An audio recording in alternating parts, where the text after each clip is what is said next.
Hello, welcome to Lemon Studios, where we talk anything and everything entertainment. I'm, of course, Lemon himself, Zeke Lemon, and this is my review for Nosferatu. But before we get into that, let's get the house clean out of the way, shall we? I'm to leave a like, comment below, let me know your thoughts on Nosferatu, and of course, hit that subscribe button as it helps me grow into my YouTube career. I would greatly appreciate it. Now, with all that out of the way, let's get into the review, shall we? So, Nosferatu is a remake or an adaptation of the silent film from the 1930s of the very first vampire flick that was ever made, I believe. But, you know, it is heavily inspired by Dracula and those novels. There's actually a whole case about it where you almost can't even find the original. But I have seen the original Nosferatu, and, you know, it's fine for, you know, a silent film. It's nice to go back there and see how, you know, how films were made and how people acted, especially, you know, going from that transition from everything was in theater play to actual, you know, cinema, because, you know, we're still trying to figure it out where you can be a little bit smaller because everyone's so big in that original. And the main takeaway I got from it was that, man, everyone's just laughing throughout this whole entire movie. And like big bolstering laughing. But again, that was just a sign of the times. And one thing I appreciate about this film that Robert Eggers does, Robert Eggers wrote and directed this film. He is now, for me, 4 for 4, because I did really much enjoy this movie, is that he kind of keeps the laughing going in this one. There's a couple of scenes in it where people are just laughing constantly. I'm like, that has to be a nod to the original, and it fit. Like he made it. He was able to make it like natural of why the laughing is happening, because in the original it's just not. It's like, I don't know why you're laughing so much, but okay. But in this one, it does work out quite a bit. But where his strength is with all 4 of his films, The Witch, The Lighthouse, The Northman, is that he's always able to bring out these amazing performances out of his actors. Lily Rose Depp in this, who's the lead of this film, it becomes her movie in the second half. I mean, it's hers throughout. I mean, we start with her, we end with her. But, you know, earlier on in the first half, it's more of Nicholas Holt's movie, who does an absolutely phenomenal job in the movie as well.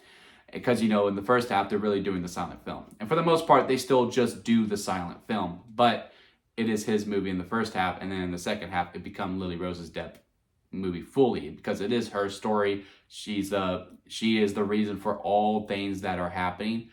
And, you know, everyone does an amazing job. Nicholas Hoult, fantastic performance.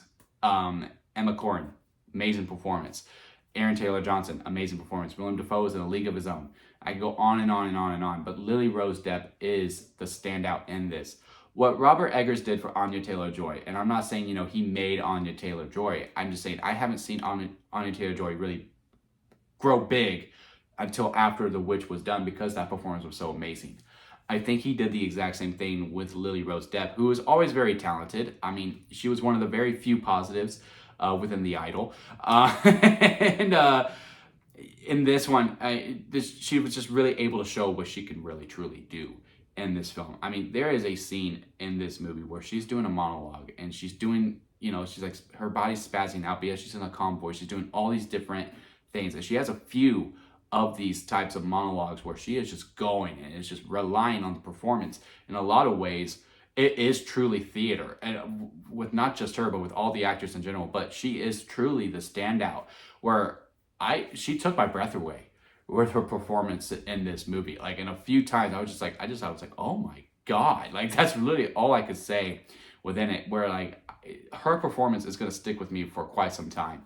I really do wish the Academy respected horror movies a lot more, because to me, she does deserve to be in the running for best leading actress in a leading role, and hell, maybe even win. I'm really having a hard time thinking of any performance to me that really tops hers in this film. And also this ensemble as well should be nominated for Best Casting Director, if this is the year where it does happen within the Oscars. But yeah, it should be nominated for SAGs, it should be nominated for all the awards, because cinematography, amazing. Editing and sound design, oh my God, the sound design. You really feel the eeriness of this movie. I want to say this movie is jump scare heavy. And I wouldn't say it's a slow burn. It keeps a good moderate tempo throughout, but again, doesn't rely on jump scares, you know, like A Smile 2 that came out earlier this year. It's just kind of within the setting and within the vibe of the whole entire movie that really makes it scary. Now, when Count Orlok comes in, who's played by Bill Skarsgård, who's also another standout in this film, because Honestly, you could give 100 guesses and you would have never known that it was Bill Skarsgård playing Count Orlok. I'm not a hugest fan of the look. I kind of like the look from the original 1930 silent film more than I do this one. Now, he still looks very scary. He looks very disgusting. He looks very disturbing, and his voice is very commanding. He is a scary creature. Don't get me wrong. He is. He is truly a very scary creature, especially when you see him in full form. It is quite disturbing to look at. But to me personally, I kind of like the look more from the 1930s film. It was also very disturbing. I just preferred it a little bit more. But when he comes in, that's when the scares really start to happen. You start to feel uneasiness. I mean, I really felt myself tensing up every time we cut back to him in this film. But yeah, besides me preferring a look of the creature from the original film, that's really the only criticism that I could think of this movie. I had an absolute ball while watching it. I want to see it again. I think it's going to be better with countless viewings of it, with how the story is being told. I just can't recommend this movie enough. So yes, head out to the theater to go see Nosferatu. If I had the ranking on a lemon scale, where it goes sour lemon at the bottom, expired store-bought lemonade, store-bought lemonade, then lemonade in the middle, freshly squeezed lemonade, where, you know, is really good, but there's some problems in it, and strawberry lemonade. To me, Nosferatu is a strawberry lemonade. I absolutely love this movie. It's definitely within my top 10 movies of the year, maybe within the top 5. I have to really analyze it, break it down before I give that ranking for it. But yeah, I had a great time with this. So let me know what y'all think about it. Leave a like if you made it this far within the review. I do greatly appreciate it. Leave a comment below. Let me know what your thoughts on Nosferatu. And of course, hit that subscribe button as we continue to go on this film journey together and go into 2025. We have a lot of things planned, so hit that subscribe button for that. And until next time, guys, I'll see you here at Lemon Studios.